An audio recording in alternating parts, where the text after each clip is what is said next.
Welcome to Physical Education 2. So today we will talk about basic orientation on rhythm. We need to value the importance of rhythm and the correct timing as we perform the dance figures with the music.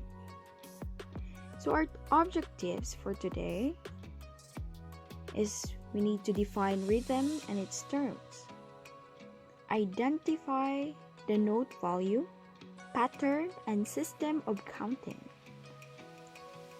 Internalize, recognize, and the importance of counting and the time signature of the music in the rhythmic activities. So our topics are rhythm, terms or terminologies, note value, pattern and system of counting, and lastly is rhythmic activities. So rhythm, it signifies the beat, the counting, the value, and the pulse of the music. It is any regular recurring motion or symmetry. It's a movement marked by the regulated succession of strong and weak elements, or of the opposite or different conditions. It is the recurring flow of heavy and light accents in a piece of music. So these accents are usually to create a pattern or a flute and body movements as we move, which becomes a dance. So, any pattern kung natay sayaw, beating, counting. So, rhythmic activities. The physical manifestations of the mental and emotional response of the individual to rhythm. They are activities which a child responds to physical, social, and mental to regular patterns of the sound. So, mga patterns. Need to remember the patterns. So, it also refers to those bodily responses made to any of rhythmic accompaniment. These responses are spontaneous, joyous, vigorous manifestation of the urge to move in response to rhythmic impulse. So examples of rhythmic activities are striking of sticks, tambourine tapping, clapping, or like beating, and rhythmic speech.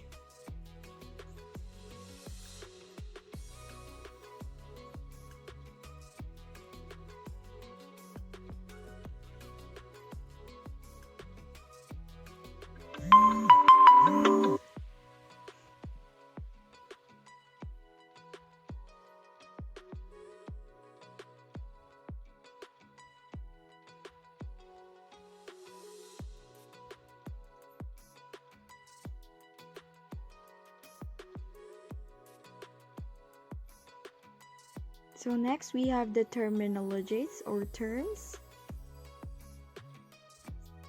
First, the beat, the underlying pulse of rhythm.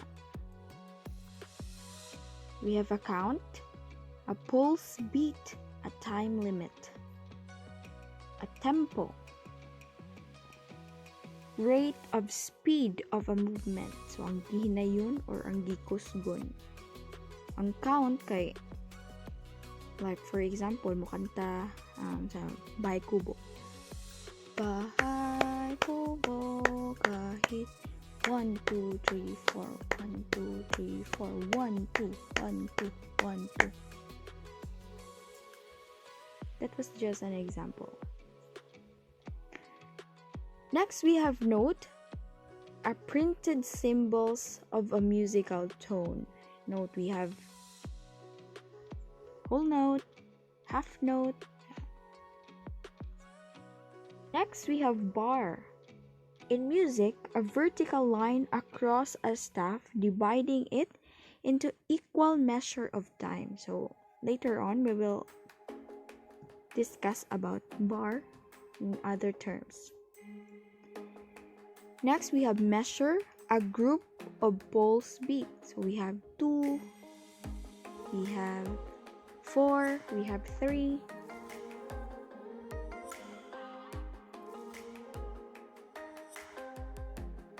Measure signature, or also known as time signature, is a numerical sign found at the beginning of a piece of music. So, parang 2-4, 3-4, 4-4, sign ay 6-8 or 8-8.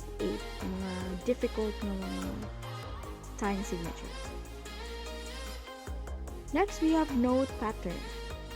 Refers to a note or a set of notes with or without rest used for certain dance steps. Step pattern refers to movements done for each of dance steps. So, mga actions na to nga na bagay pud sa rhythm or kanta. So, note values, note patterns, and system of counting. So now we will learn about basic countings. So it is knowledge of values, of the values of notes, and note patterns facilitate to a great extent the entertain or acquisition of rhythmic skills. So examples of values of notes, we have 2-4, dili 2/4 kay fraction na siya, so 2-4, 3-4 o 4-4 time signature. So kani siya yung circle, whole note, wala shades, so we count is as 4 counts or 4 beats. The next is half note. Then the equivalent is 2 counts. The quarter note, 1 count. 8 note, 1 half count. So magkinahanglan tag duha ka 8 note para mahimo siyang 1 count. So pwede ra na siya mag-inusara, mahimong 1 half count. The 16th note is 1/4 count.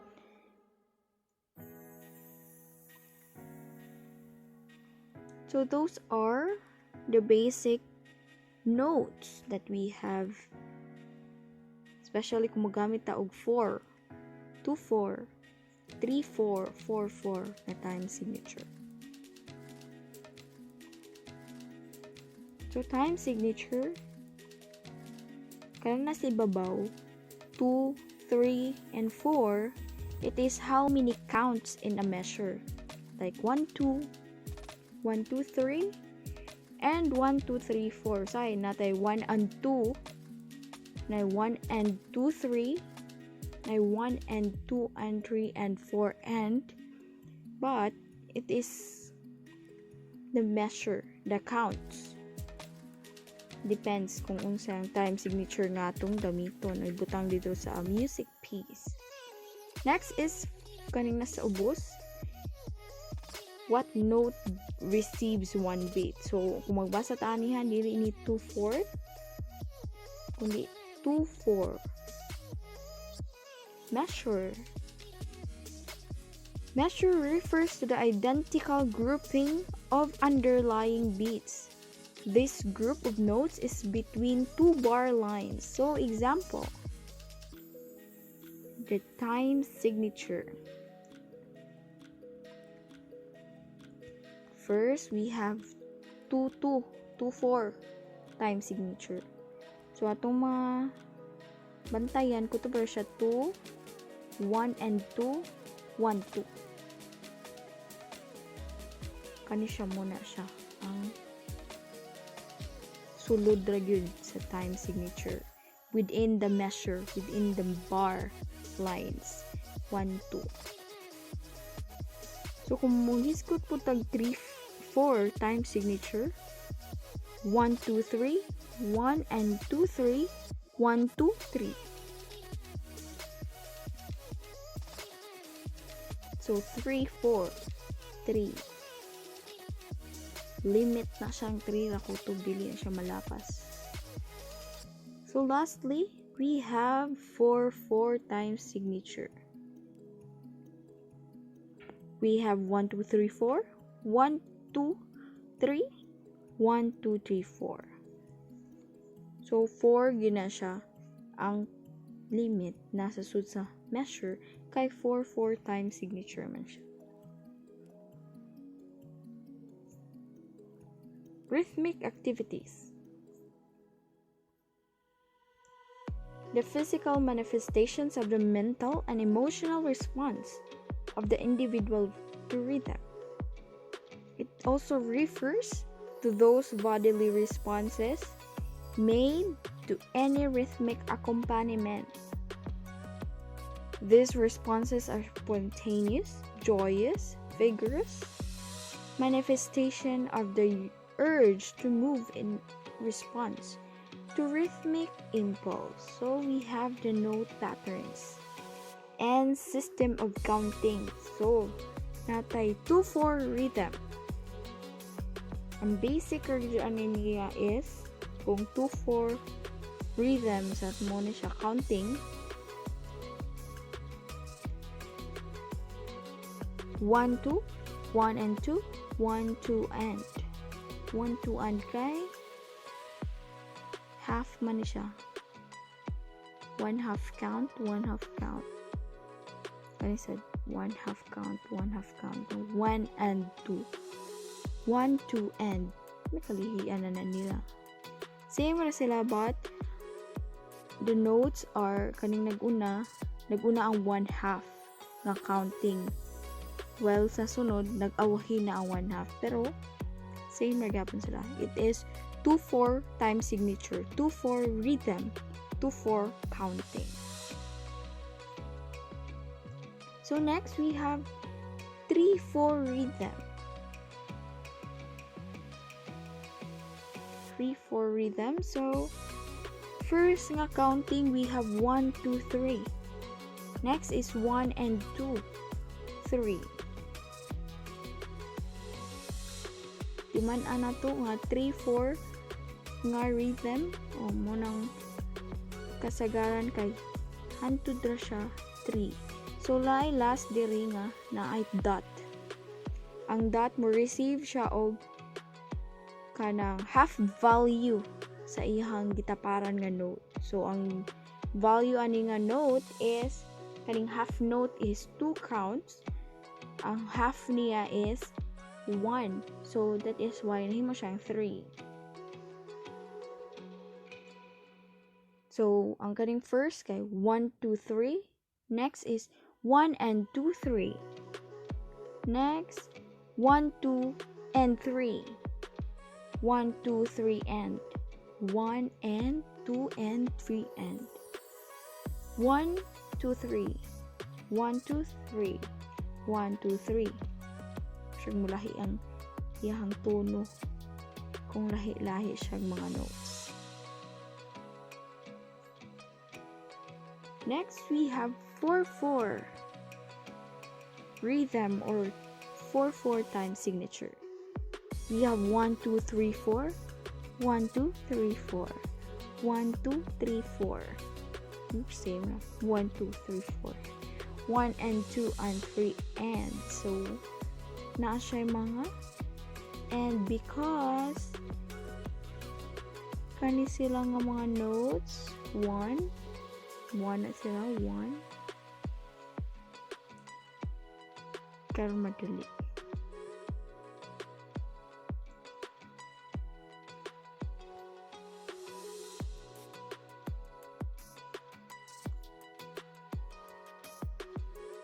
So we have next the 2-4 time signature.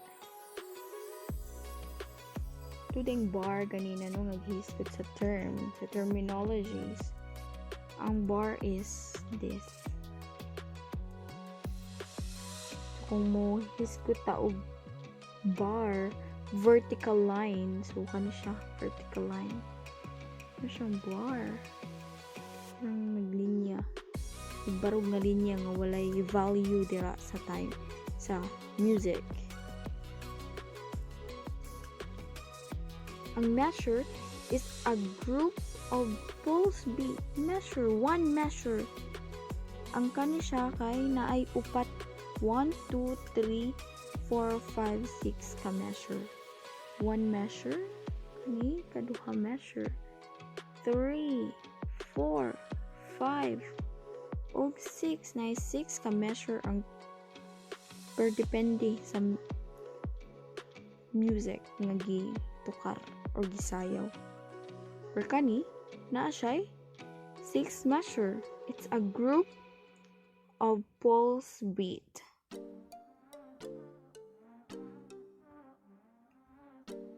Arita sa 3-4 time signature, we have 1,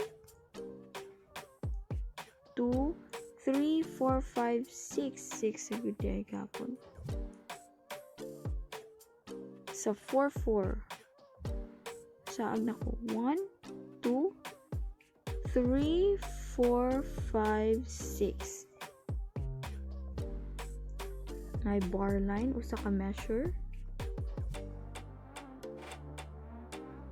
Ano siya? Bar, vertical line across the staff, dividing into 2 equal measure of time. Muna ang meaning sa bar.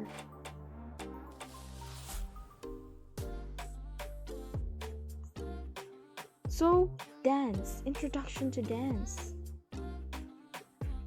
Dancing. Education and health benefits of dance will motivate a person to value dance. We need to value dance as a form of fitness activities and socialization with others through participation. Objectives. Differentiate dance from dancing and give the significance of dance education. Enumerate the reason why people dance and identify the major dance categories based on purpose. Give and internalize the value of dance with its major and minor elements. So,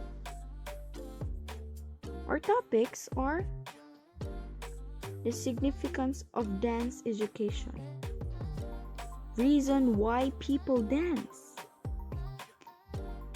major categories of dance based on purpose, element of dance, health benefits of dance. So these are the topics about dance, the introduction to dance. So dance, what is dance? Dance, pattern and rhythmic bodily movements usually performed to music that serve as a form of communication or expression. So, it is to communicate, to express. May usa ka purpose sa dance. So, it usually performed with music manang nay accompaniment, nay tukar, nay magsista, nay mag-play o mga ensembles kahit para makasayaw. But we need to appreciate dance is also a form of art. So dance is an art form characterized by use of the human body as a vehicle of expression. So dili nakakinahanglan og props, pero pwede mag-knife props, but ang imo ra yung gamiton usually is your body, human body, as a vehicle to express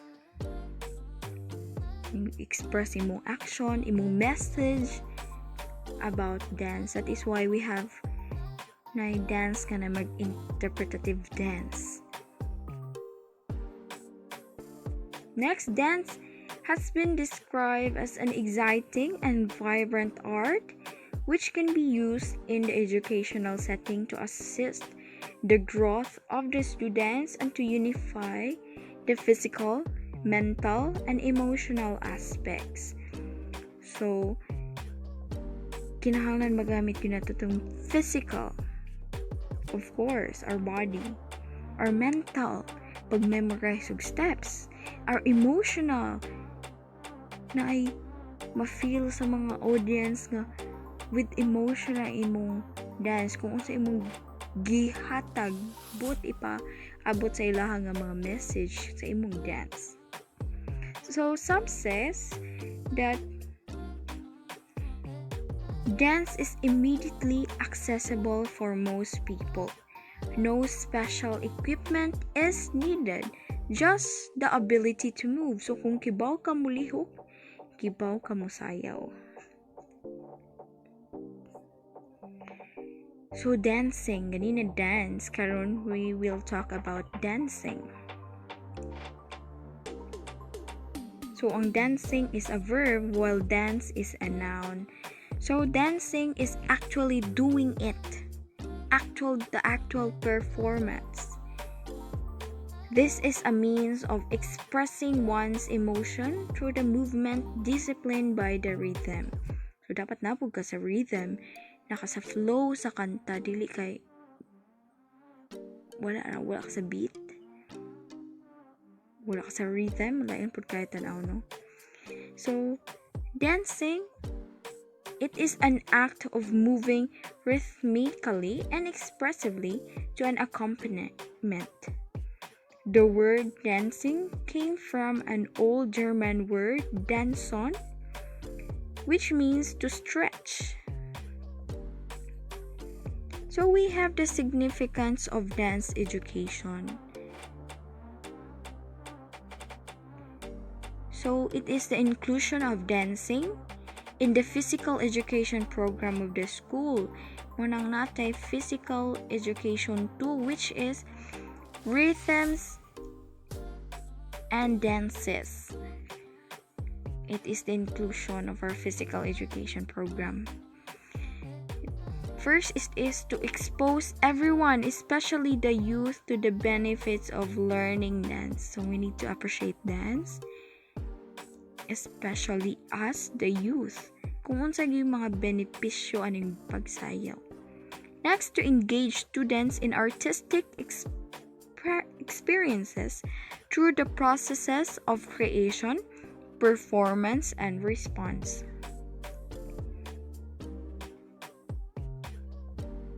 So, kay form man of art, dance is also an art. So, we need to express our creation through movement, through our dances, through our performances. Muning ato ang dance. So, dancing is a part of the dynamic cultural expression of all societies, and every individual has the potential ability to dance. Expression, dynamic cultural expression. So, depende kung asa ka ng lugar, nagyan sila culture nga ipakita nila through dances, like sinulog, mga ati-atihan, nga na ipa-express ang ilahang culture dito through dances. Then, tanan man kay pwede na ay ability nga mo dance. So, dancing promotes personality development since people involved in dance improve their grace and rhythm. So, graceful kayong movement. Like, uban dancers ng graceful kayo, maka-appreciate yun ka, bisan pagwitik ng sa kamot na with grace. Next, we have the posture and biomechanics. So, lahi gyud ang binarugan sa mga dancers. They have special skills. Napakita nila through their posture.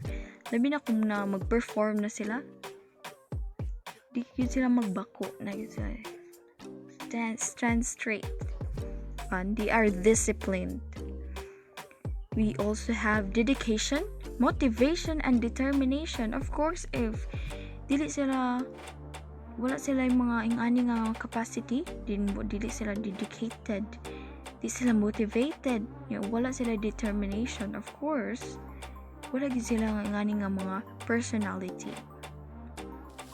Self-esteem and self-confidence. So, mga dancers, dapat na ay mga sila confidence, kamusayaw, magpakita silang talent through moving their bodies. And next, we have self-actualization. So, these are the personality development. Since kaning mga dancers, nagid sila cooperation, resourcefulness, obedience, and respect to one another. Muna lang pinaka the best nga personality na akong na-appreciate sa mga kailan na dancers. So next, we have number 2. Dancing improves emotional, mental, social, and physical well-being. Tabi na ako mag-TikTok. Diba? It improves our whole being. Malingaw ka, na kay ka-social, kay na kay mga kauban nga mutsayaw, especially our physical. So, syempre kung mag-TikTok ta, mahappy siguro ta, no? Man guro yung TikTok nga nag-uul, based sa akong mga nakita. And also physical well-being, of course, kaya ang body mo itong gigamit, it really improves mga productive kayo, yung magsig lihok, magsig dance, move sa ilang body. Next, dancing provides a happy, fulfilled, and satisfying life. Yes, I agree.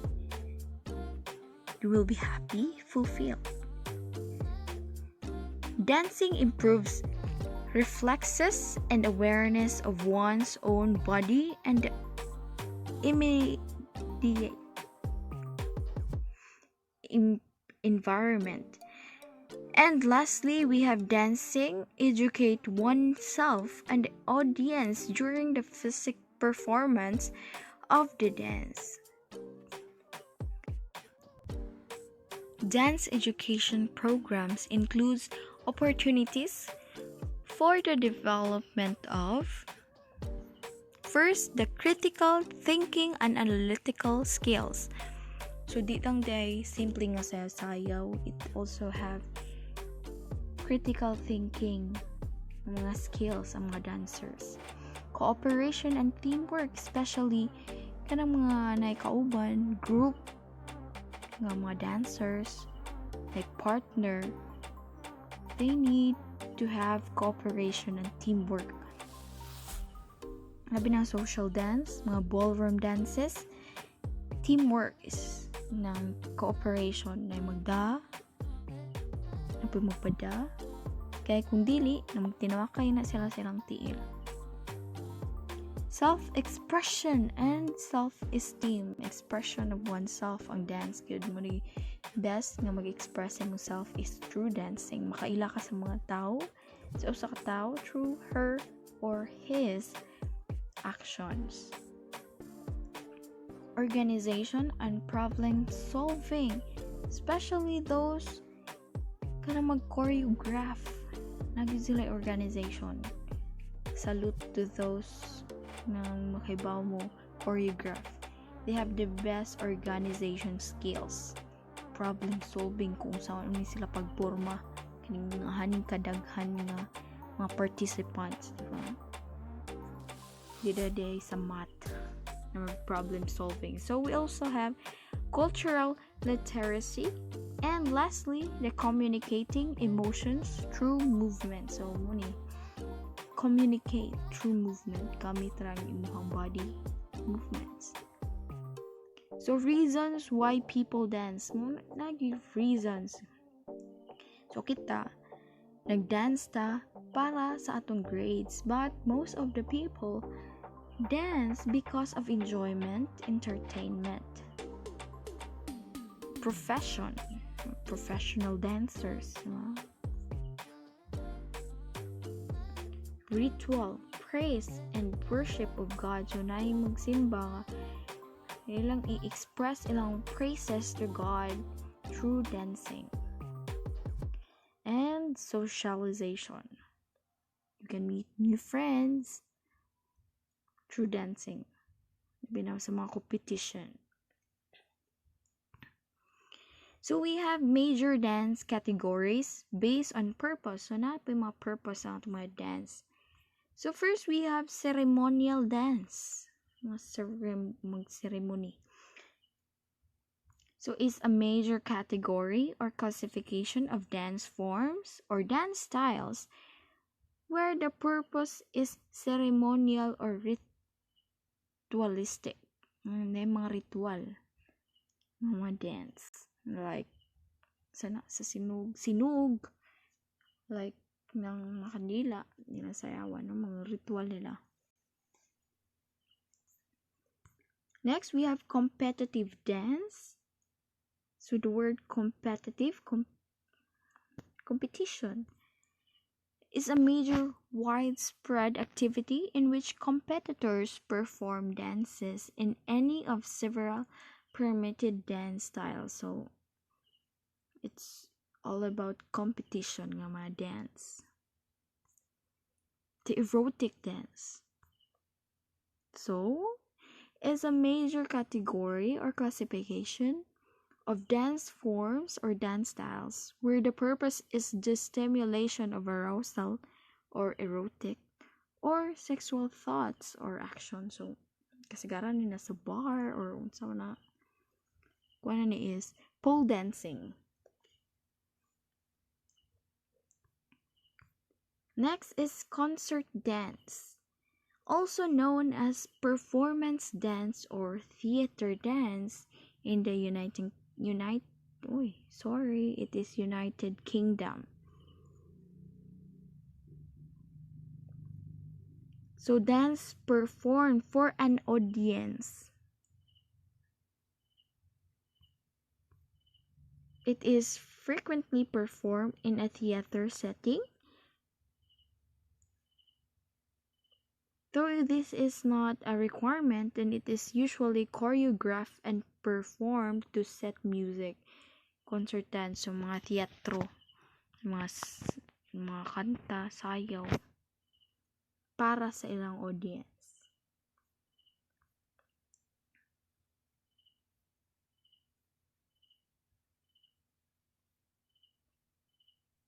Next, participation dance, also known as group participation dance or audience participation dance.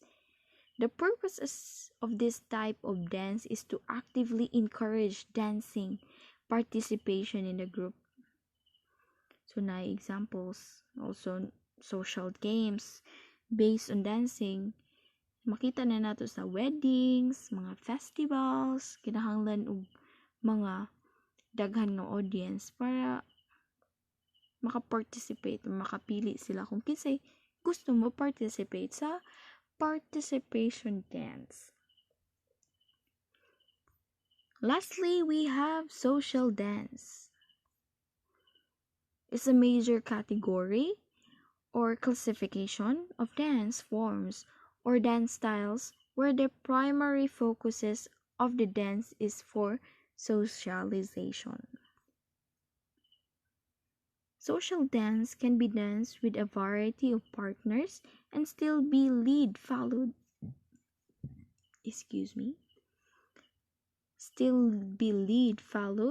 In a relaxed and easy atmosphere. So the main purpose is for socialization. So not put a major elements of dance. This is the element of dance or the foundational concept and vocabulary for the developing movement skills as well as the understanding dance as an art form.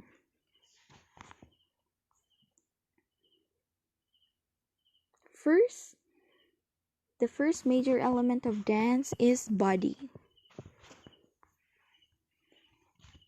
The renowned dance critic, we call him Walter Terry, he commented, "We are the stuff that dance is made of. It is born in our body, exists in our body, and dance in our body." Wow. Next, the body is sometimes the relatedly still and sometimes changing as the dancer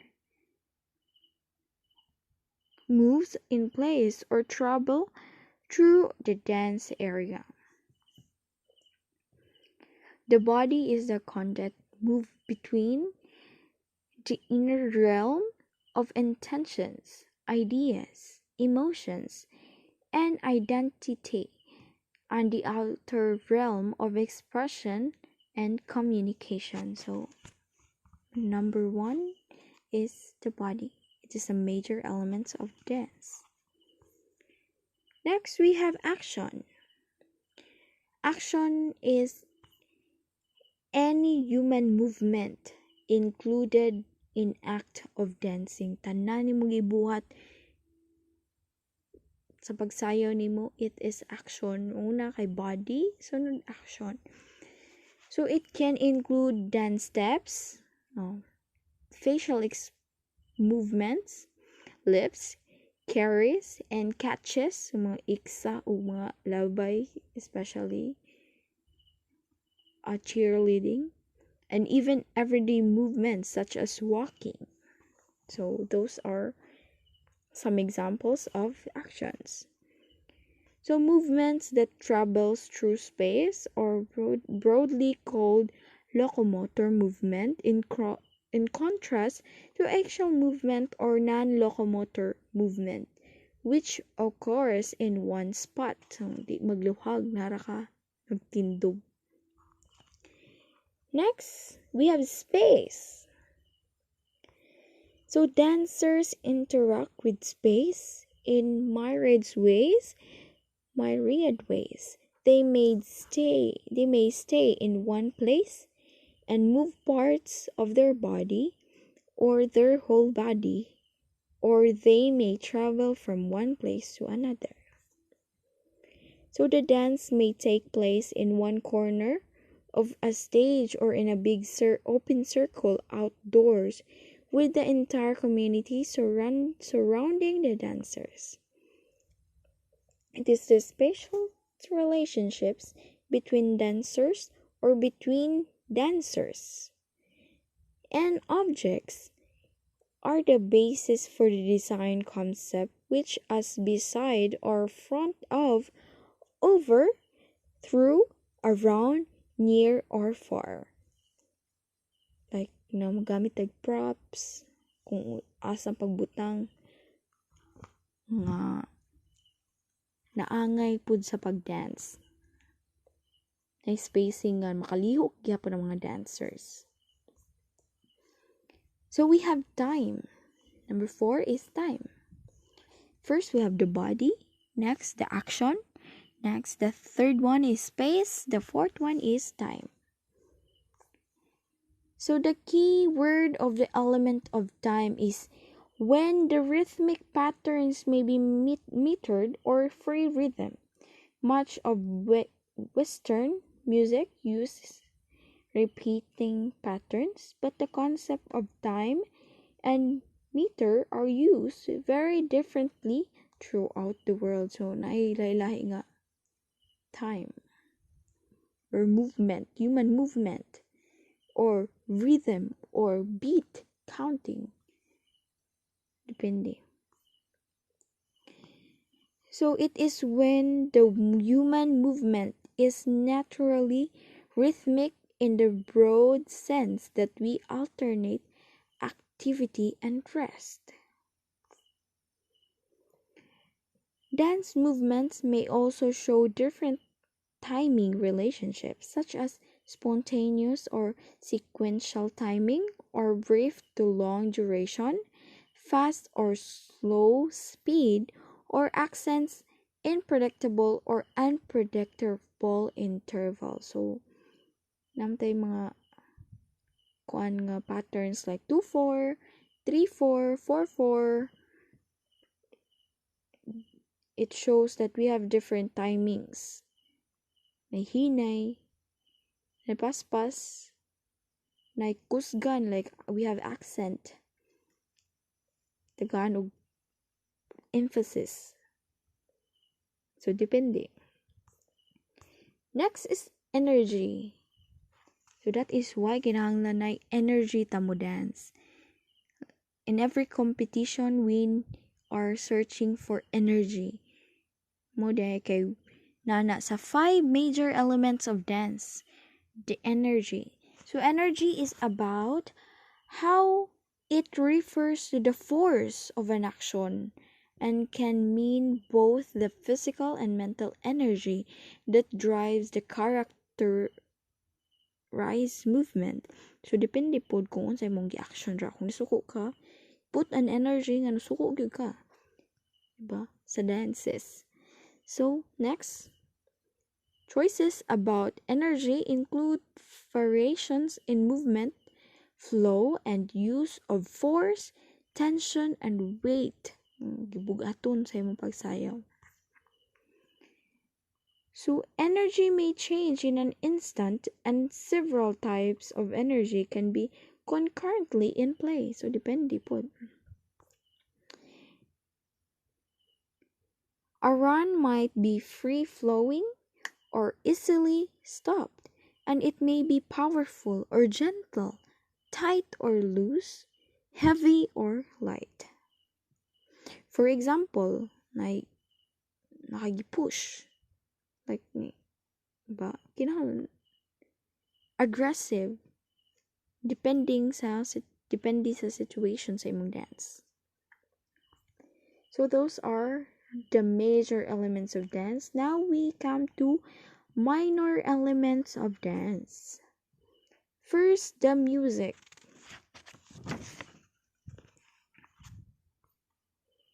Serve as the accompaniment for a dance performance. So it could be as simple as hand claps, humming, chanting, kung a cappella, or as complicated as choral singing or musical ensembles such as band or orchestra. Depends. It depends kung unsay accompaniment sa imong dance. Diba? We have hand claps, humming or chanting, or choral singing, while nag-dance ka, or musical ensemble, nasa concert, na banda, or orchestra. Next, we have costume.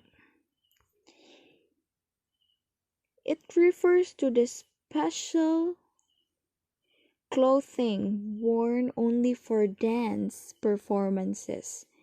So it is the costumes.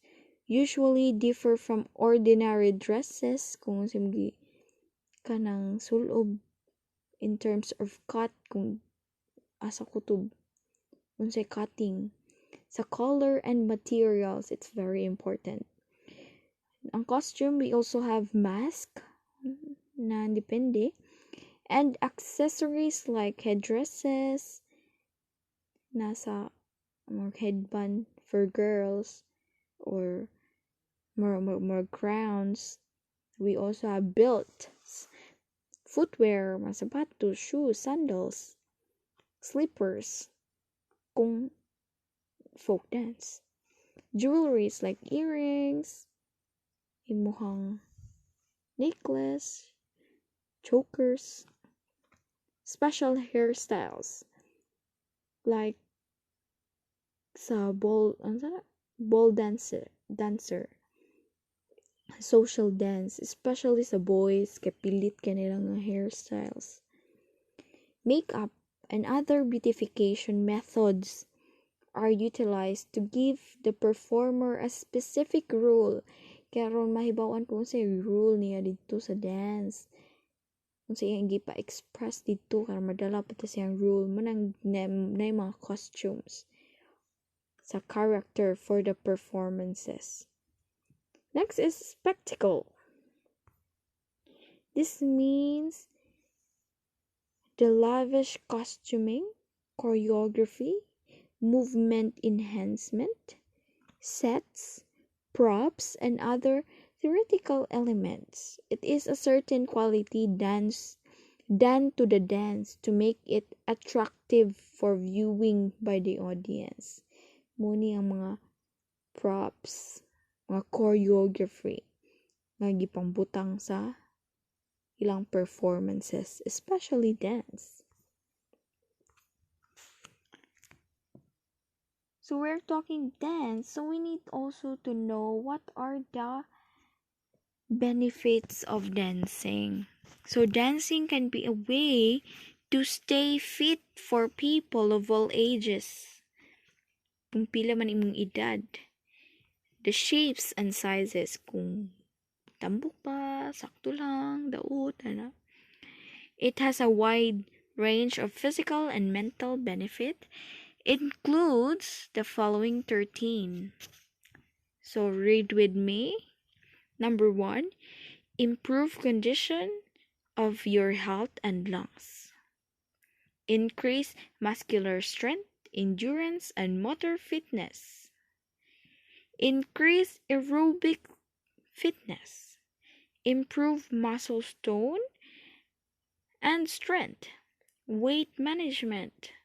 Stronger bones and reduce risk of osteoporosis. Better coordination, agility, and flexibility. Improve balance and spatial awareness. Increase physical confidence. Improve mental functioning.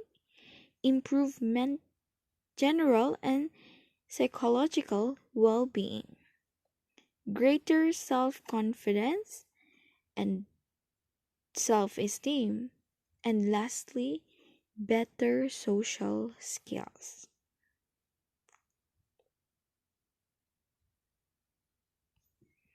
So that will be all for today.